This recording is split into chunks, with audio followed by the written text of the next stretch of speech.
What do you think about the peace negotiation now in Ukraine? Well, they are characterized by contradictions. I cannot define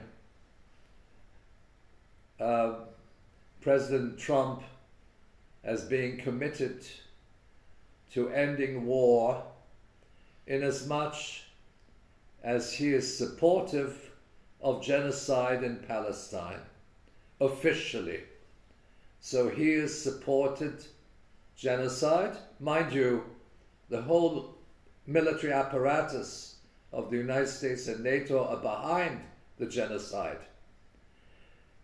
But if it had been a genuine commitment to peace, he would have condemned Israel and he would have initiated procedures to recognize the rights of the Palestinian people. And from the outset, Trump is not seeking peace. He's seeking perhaps an agreement with some important actors, including, of course, the Russian Federation. I was very skeptical when the first negotiations started in Saudi Arabia. Now, Saudi Arabia is not the location for a campaign towards peace, because Saudi Arabia is the training ground of terrorists, at least historically. And it is also a very firm ally with the United States. So that when Trump says that Gaza will be a US territory, he wasn't necessarily referring to creating some kind of Mediterranean hotel and luxury territory. He was referring to the fact that Gaza and the whole coastline constitutes the wealth in maritime gas, which belong to Palestine. The ones in the maritime borders of Gaza have tremendous wealth in natural gas. And what Israel has always wanted to do is to confiscate that. And that maritime natural gas extends from the border with Egypt right up to northern Syria. So this is really the hidden agenda. And the creation of a territory, because the United States has territories in different parts of the world. These are territories which belong to the United States and which are subject to US laws and so on. And he has explicitly said, we will create a US territory. And so I can't say that he is committed to peace. He's not.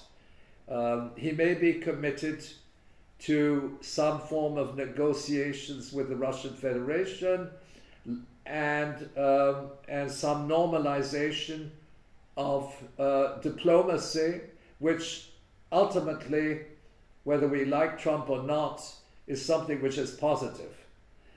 Now, the issue of reaching an actual negotiation and peaceful solution for Ukraine is up in the air, because there are too many requirements on the part of the United States, and then of course there is the position taken by specifically by Germany, the United Kingdom, and France to develop what they call preemptive war. Preemptive In other words, they're saying we must develop our military because the Russian Federation is going to attack us. And so that they're now in this multi-billion-dollar budget. And it's essentially those three countries. There are other countries which are complicit, which of course are also members of NATO. Britain is not a member of the European Union, but it's a member of NATO.